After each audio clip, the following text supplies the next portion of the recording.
Hi, it's Ellis. Thanks for joining me today. We're back in the Alice's studio to talk a little more about all things Wonderland. The last time I was with you, I told you I wanted to talk to you a little bit about what is a treacle well. So today we're going to do that. Recall that my book has treacle well in the title, and that's kind of an odd phrase for Americans. So I wanted to talk about where that comes from. And it does come from the Alice books. Treacle, as I talked about a couple videos ago, is a candy, a barley sugar candy that you can get today, and it was a candy back in Victorian times. It was Alice's favorite, in fact.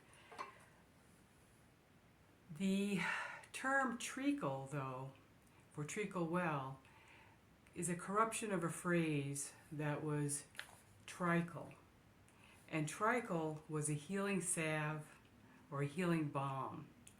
And that phrase was corrupted into treacle well. And I'm going to talk about the origins of the treacle well in the Alice stories. So for our purposes, a treacle well is a healing well. And in my book, it's used as a portal to go back to Wonderland. So those are the important things to remember.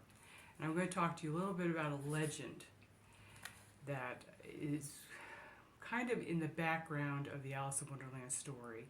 And it is certainly part of the fabric of Oxford.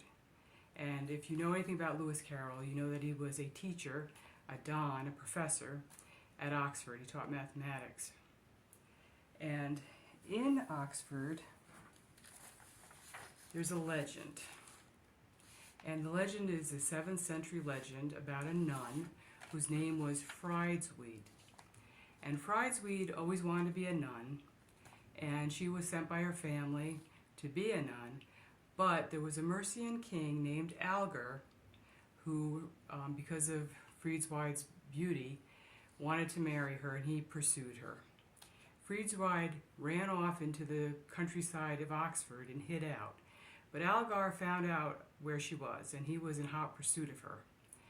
And a miracle happened when he was chasing her down. He was struck down and blinded. Well, Friedzweed felt sorry for Algar, and she used the healing waters of a well to bring back his sight. After that, Algar gave up his pursuit of her, and she was able to establish a priory in Oxford. And in fact, that priory, it doesn't exist anymore, but the priory later became the cathedral in Oxford. And certainly Lewis Carroll would have been there a lot. He would have known that place, and he would have probably been there basically daily. So this is part of the fabric of Oxford. In Friedzweed's time period, that story spread far and wide, and it was a legend, and it brought a lot of pilgrims into Oxford. It basically put Oxford on the map, became a pilgrimage site. And later that would allow for the cathedral to be built on top of the priory. So it's very historic, and it's very much a part of the fabric of Oxford today.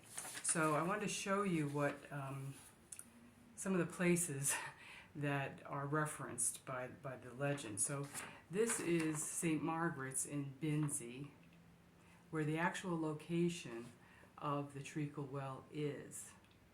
So that's the actual treacle well. And it's a healing well, so medieval pilgrims would have gone there for their healings and sought this out.